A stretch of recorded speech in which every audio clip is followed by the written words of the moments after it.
Good morning and welcome. It is 8 o'clock. It's the 31st day of March 2021, the last day of March. April is upon us, which means April Fools and April Bard's Day. I am your grumpy guide to all things gaming, the OGGM. This camera always makes me look lopsided.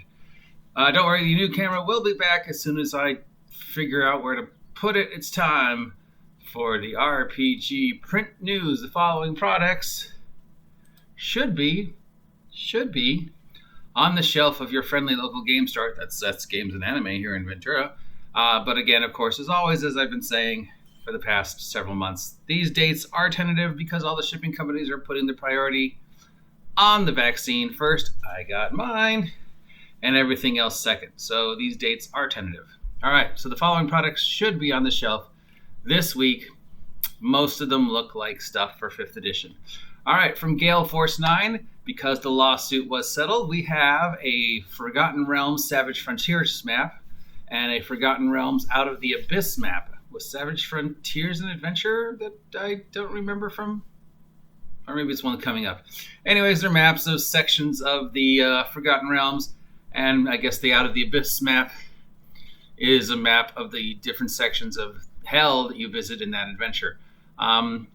They're quality maps from Gale Force 9, 30-inch by 21-inch. If you're a fan of maps like I am, check them out. They look good. Okay, from WizKids, we knew this one was coming out for a while. This is the Tower.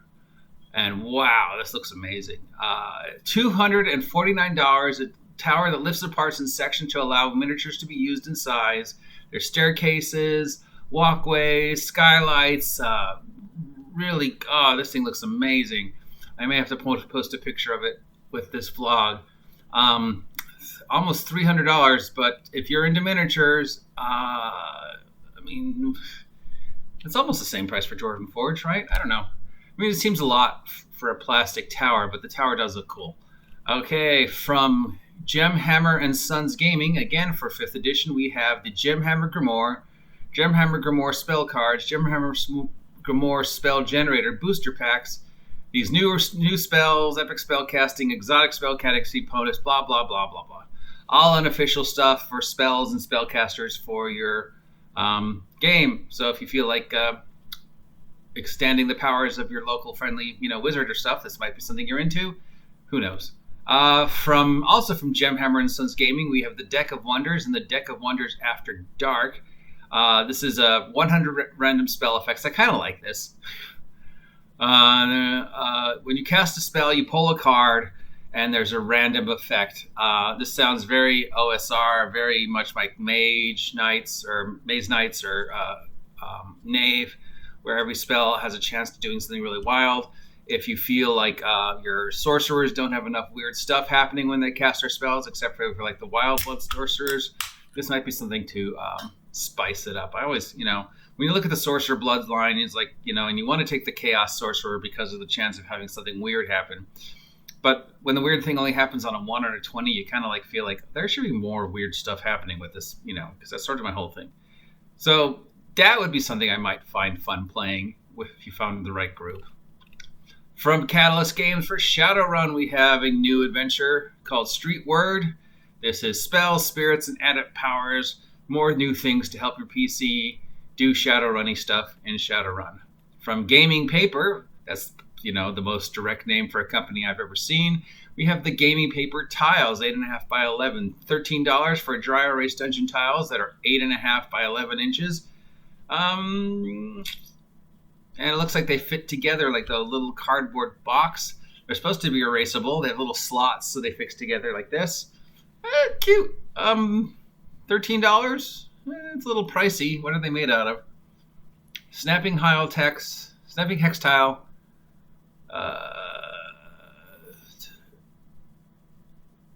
Yeah. Okay. They look like they're well made.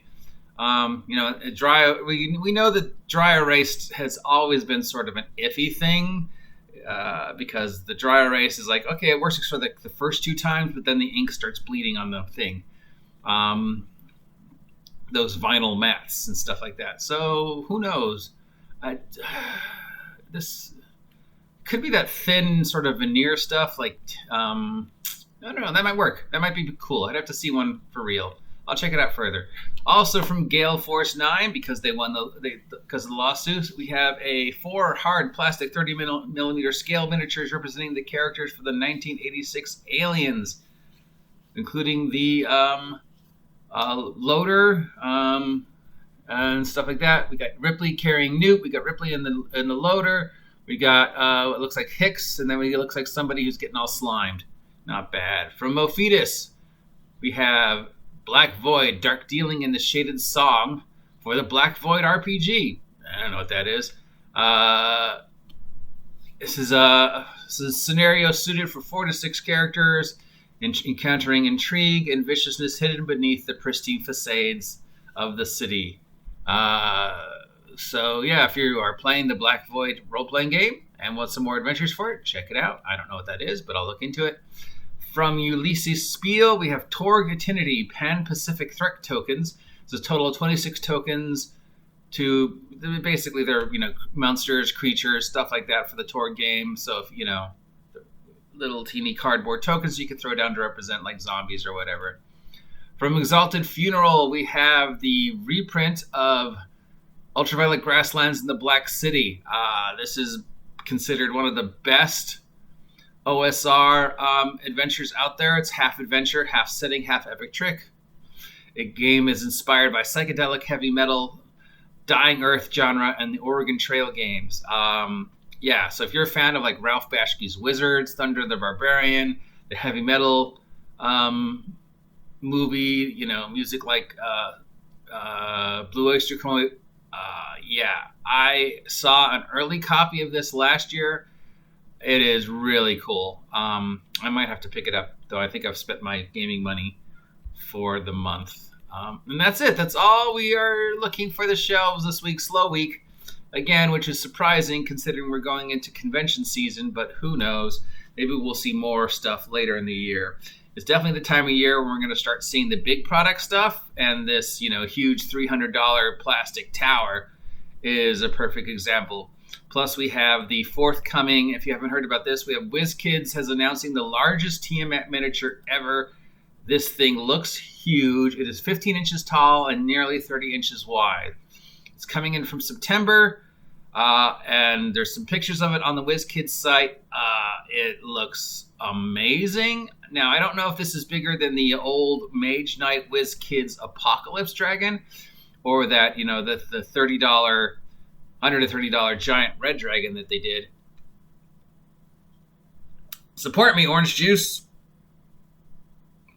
because you were on sale and I need a sponsor. But I'm trying to find the measurements for the old Apocalypse Dragon. They called it the Apocalypse Dragons because they couldn't get the rights to Tiamat, but it was basically Tiamat for Mage Knight, and it was huge. And I've only ever seen one. And that was a long time ago. So it'll be interesting to see. If you're a fan of Tiamat, check that out. That should be on the shelves in September.